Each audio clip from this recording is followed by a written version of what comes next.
আপনারা ইলেকশন করেন, হরতাল করেন, এই করেন সেই করেন, আমার কথাটা ছোট ভাই হিসেবে বিশ্বাস করেন। আমি কোনো দলের মানুষ না, আমি সবার শুভাকাঙ্ক্ষী। এই বাংলাদেশ ঈসা আলাইহিস সালাম শাসন করবে, এই ভারত ঈসা আলাইহিস সালাম শাসন করবে, এই জেরুজালেম ঈসা আলাইহিস সালাম শাসন করবে, এই আরবের যত কান্ট্রি দেখতেছেন সবগুলো ঈসা আলাইহিস সালাম শাসন করবে। তার আগ পর্যন্ত আপনারা এই খেলা চালাইতে থাকেন, কোনো লাভ নাই, আস্তে আস্তে সব শেষ হয়ে যাবে। এখন একটা মজার প্রশ্ন, এই প্রশ্নটাই শেষ করি। ইমাম মাহদী আবার কখন আসবে?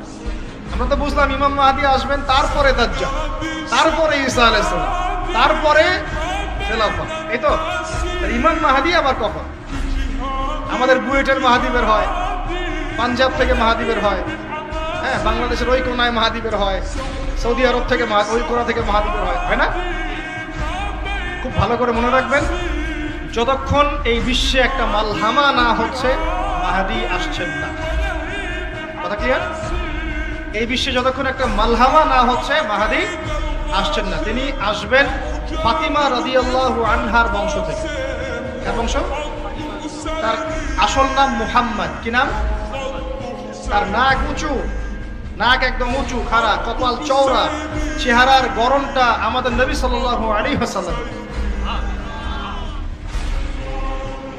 তার বাবার নাম হবে আব্দুল্লাহ, তার মায়ের নাম হবে আমিনা। তিনি দায়িত্ব নিতে চাইবেন না, তিনি দায়িত্ব নিতে চাইবেন না। তিনি দায়িত্ব না নেওয়ার জন্য মদিনা থেকে পালিয়ে মক্কায় চলে আসবেন। ভয়ে আমাকে দায়িত্ব দিও না, এই ভয়ে। ও তিনি আরবি ভাষায় কথা বলবেন, বাংলা ভাষায় না।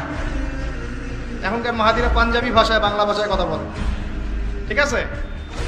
এবং এই কাবা ঘর যেটা আমরা তাওয়াফ করি, এখানে যে হাজারে আসওয়াদ আছে না, আর এই যে হাজারে আসওয়াদ আর মাকাম ইব্রাহিম, এই দুটো জায়গার মাঝামাঝি মানুষ তাকে চিনে ফেলবে, এই তো মাহদী। তার হাতে মানুষ বায়াত নেবে 313 জন। কতজন? ওই তালুত বাহিনীতে 313, বদরও 313, এখানেও 313। এবার শুরু হবে আসল খেলা। এবার প্রথমে ওই আরবেরই একটা গোত্র, বনু কালব। কোন গোত্র? এই বনু কালব ইমাম মাহদীর বিরুদ্ধে যুদ্ধ করবে। আল মাহদী এই যুদ্ধে জয়লাভ করবেন।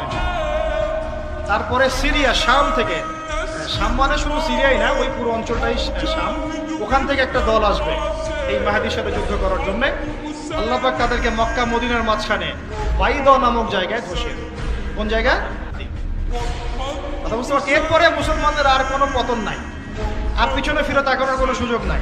মুসলমানরা আর মাথা নিচু করবে না ইনশাল্লাহ কোনোদিনের জন্য। তারপর চলতে থাকবে খালি ইসলামের বিজয় আর বিজয় আর বিজয় আর। আল্লাহু আকবার। এভাবে চলবে। তবে মাহদী কখন আসবেন? আগে মালহামা, তারপর মালহামা কি তাহলে? এটা হচ্ছে একটা বিশাল যুদ্ধ। এটা কি? কেমন যুদ্ধ? নবীজি বলেছেন, এই রোমকরা, ইউরোপিয়ানরা তোমাদের সাথে অচিরেই চুক্তি ভঙ্গ করবে এবং 80টা পতাকা নিয়ে তোমাদের বিরুদ্ধে ওরা যুদ্ধ করবে।